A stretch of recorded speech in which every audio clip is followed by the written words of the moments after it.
Nesse vídeo eu vou reagir com vocês a essa entrevista lá do Brasil Journal com o diretor de Relações com Investidores e Finanças da Suzano, em que ele trata dos impactos do que está acontecendo hoje na Argentina nos resultados da Suzano. E isso poderia até mesmo se aplicar em outras exportadoras que possuem operações na Argentina, como por exemplo a WEG. Vamos comentar a respeito disso, então vem comigo. Salve, salve investidores! Como é que vocês estão? Sempre lembrando que antes de continuar você clica no botão embaixo de inscrever-se para ajudar esse canal. E antes de realizarmos nosso react, é preciso entender o que está acontecendo na Argentina. E ela inclusive está adotando ali medidas para frear a fuga de dólares do país. Porque o que está acontecendo? As pessoas físicas e jurídicas estão pegando seus dólares e retirando do país. Ninguém quer deixar o seu dinheiro investido numa economia hiperinflacionária. A cada dia seu dinheiro vale muito menos. Outro ponto que está ocorrendo no país é um grande volume de importações. As pessoas estão fazendo importações e não estão consumindo no mercado local. Segundo o próprio Banco Central argentino, no dia 25 de março, o país tinha 43,3 bilhões de dólares em reservas internacionais. Apenas 3 meses depois, a reserva caiu para 38 bilhões. É uma fuga muito grande em tão pouco tempo. E a fuga em 2023 é tão elevada que só nesse pequeno período representa mais do que a fuga que havia ali no ano de 2022. Isso está preocupando muito a Argentina. Outra medida de cunho bastante estatístico é o que o Banco Central pretende aumentar os impostos de bens equivalentes aos produzidos no país, lá na Argentina, que só voltarão ao mercado argentino após 180 dias do decreto que será editado. Já a importação de bens de luxo só serão retomadas após 360 dias. Portanto, o governo está desesperado para não perder suas reservas internacionais em dólar, sendo que hoje a Argentina tem a menor reserva em dólares desde 2011, então a situação é muito preocupante além da hiperinflação. E dentro desse cenário, temos aqui a Suzano e o seu CFO vai explicar aqui qual é a dinâmica da Suzano na Argentina, onde a companhia tem uma controlada que atua diretamente lá no país. Bom, Marcelo, qual tem sido a situação? Porque a Argentina, a gente sabe que tem uma situação de dificuldade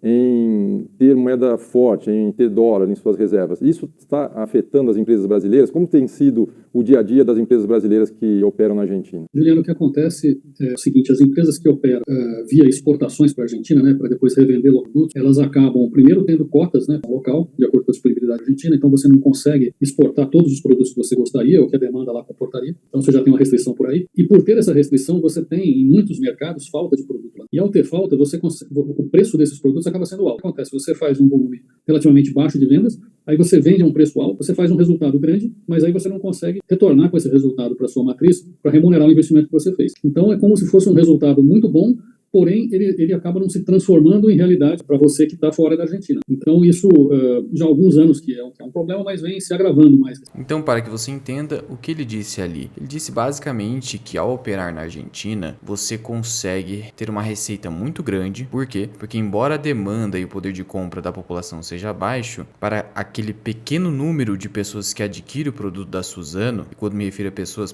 físicas e jurídicas, você tem o quê? Você tem a possibilidade de um preço maior, porque há uma escassez de produção naquele país, de tal modo que a Suzano consegue dominar parte daquele mercado, que o produto dela é muito bom, ela consegue colocar um preço bem elevado diante da escassez de outros concorrentes naquele mercado. Contudo, apesar de ter uma receita muito alta, o governo ele faz retenção de lucros naquele país e você não consegue pegar o dinheiro que foi gerado lá na controlada, na subsidiária e trazer para a matriz que é a Suzano Brasil. No final das contas, você tem um excelente resultado, mas você não consegue usufruir daquele resultado por conta do protecionismo estatal, que vem justamente com essa tentativa de fazer com que as reservas não saiam do país, nesse contexto que eu trouxe inicialmente para vocês. Qual tem sido a solução, né? Como que as empresas têm contornado essa situação? Elas deixam os recursos na Argentina, elas buscam outras maneiras, elas recorrem, por exemplo, ao dólar paralelo, né? A cotação blue, que é praticamente metade da cotação oficial. Esse tem sido o caminho? Nós vemos empresas que deixam os recursos lá, como tem sido o caso, por exemplo, da Suzano, a gente deixa os recursos, a gente precisa de dinheiro local, acaba deixando os recursos,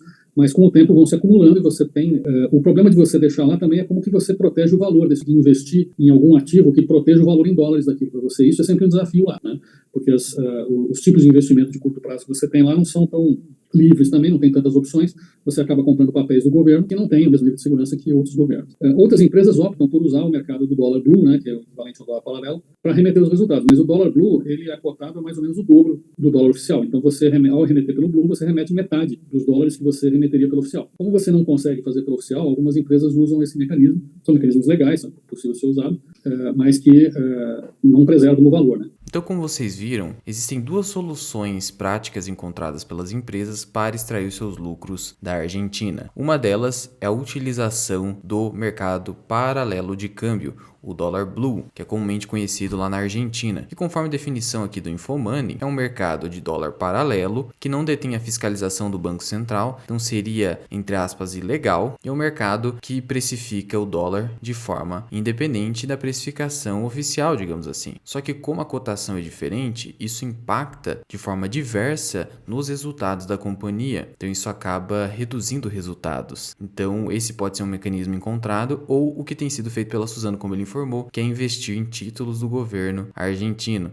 Só que como ele bem lembrou, isso é insuficiente para preservar o poder de compra dos seus lucros acumulados, já que na Argentina há uma escassez de ativos que realmente tem um valor real. E aí uma preocupação das empresas deve ser justamente fugir da inflação em razão de seus lucros acumulados. Mas agora, existe uma restrição legal, oficial, ou é algo mesmo que é no dia a dia, na prática, depende aí a negociação que as empresas fazem com os operadores de câmbio local? Como que é isso na prática, no dia a dia? Para as importações de produtos, você tem limites que são legalmente estabelecidos, né, pela autoridade lá, que diz, você pode importar até X dólares por mês ou por ano, dependendo do histórico que você tem. Isso é para pagar pelas importações. Para remeter resultado, você depende de uma autorização específica para remeter o resultado. Se você não tem essa autorização, você não pode remeter, não tem como fazer, a não ser que seja pelo dólar blue. Não, certo. Então, normalmente o que acontece é isso, né? As empresas têm essa autorização e fica, paralisado ali esperando para algum momento. Essa tem sido normalmente. É isso. E tem um acordo que foi anunciado há um tempo atrás entre os governos para poder possibilitar as transações comerciais de importação e exportação serem feitas nas moedas locais, né?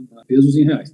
Isso, em tese, deveria resolver o problema, porque você não precisaria receber dólares, você poderia receber reais. Isso ainda não se tornou realidade, mas também eu não vejo como isso vai resolver o problema de maneira sustentável, porque se a Argentina não tem divisas para comprar dólar, ela também não vai ter divisa real. Então, eu acho que o problema de base lá é o problema cambial do país, que não consegue gerar reservas, não consegue gerar dólares na quantidade suficiente para acumular reservas para poder ser visto. Então, ainda que seja um país exportador, que tenha muita entrada de dólares lá, principalmente por causa do agronegócio, existe uma demanda muito grande por saída de dólares, né? O argentino, em geral, não mantém as suas reservas lá dentro da Argentina na moeda local. Qualquer poupador, por menor que seja, muito diferente do que aqui no Brasil, acaba remetendo esses dinheiros e poupando em dólar, justamente pelo histórico de dificuldade de fazer isso. Então, quando pode fazer, ele faz. Então, isso... Em complemento ao que ele falou, ainda a gente precisa lembrar que hoje os juros americanos estão bem elevados, tem renda fixa rendendo em dólar 5% ao ano. Então, obviamente que o argentino que consegue poupar vai pegar os seus recursos e enviar para uma renda fixa em dólar. Então, esse problema estrutural da Argentina afeta a extração dos lucros lá na Suzano. E não há muito para onde correr. Ou você utiliza o dólar blue, impacta os resultados, ou você investe em ativos argentinos, deixa seus lucros acumulados lá até onde der, a fim de que em algum momento que se torne crítico de verdade, você consiga extrair esses lucros, mas na prática os lucros estão lá retidos pelo governo. E aí, só para você ter uma ideia, a receita líquida da Suzano é composta da seguinte forma: mercado interno é quase nada dentro aqui da composição da receita em 2022, sendo 8,5 bilhões, e no mercado externo você tem aqui 41 bilhões de reais de impacto na receita total da Suzano, que é de quase 50. E como eu falei para vocês, a Suzano opera na Argentina. E aqui a companhia deixa muito claro o seguinte, que com relação às receitas do mercado externo do segmento operacional papel, a empresa tem papel e celulose, Estados Unidos, Peru e Argentina são os principais países,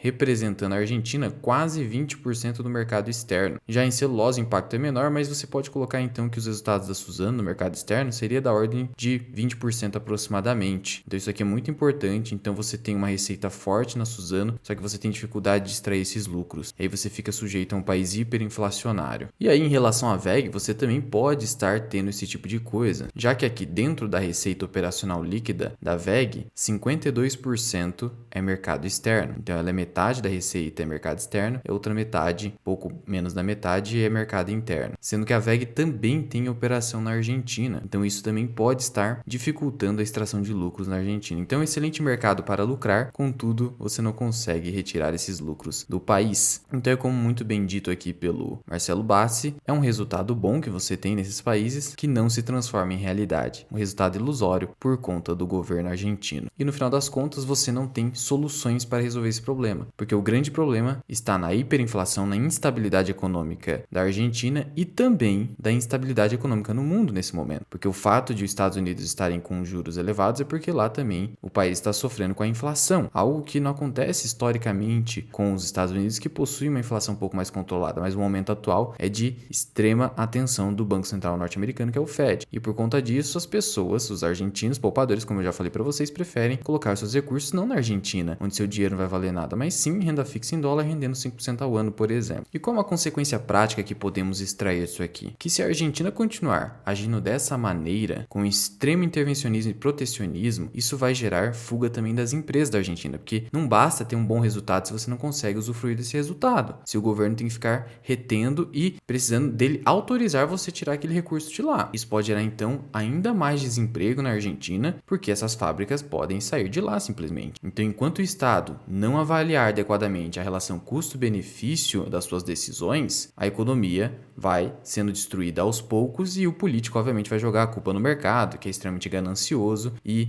esses argumentos que são recorrentemente jogados ao vento para a população, porque a população é menos instruída, a grande massa é menos instruída, então cai nesses argumentos populistas. Por isso é importante também acompanharmos o que está acontecendo na Argentina, porque exportadoras nossas aí de extremo destaque, como Suzano e WEG, têm exposição naquele mercado. É por isso que eu achei interessante trazer esse vídeo aqui para vocês. E se você quiser aprender mais sobre investimentos, considere se tornar membro do canal associado Mirai. Você tem mais de 40 aulas acumuladas e o nosso mini curso de imposto de renda para investidores, onde eu trago ali como você declara do absoluto zero, ações, fundos imobiliários, rendimentos das ações e dos fundos imobiliários. Você tem também como emitir DARF, como você declara investimentos no exterior e opções de ações, BDRs, ETFs e muito mais. Associado Mirai você pode cancelar a qualquer momento. Mas já vai deixando aqui nos comentários, você possui Suzano e WEG na sua carteira? Ou só uma das duas? Qual a sua opinião a respeito desse assunto? Muito obrigado por ter ficado comigo até aqui. Eu sou o Luan, esse que é o canal Mirai Investing. Até o próximo vídeo, fui!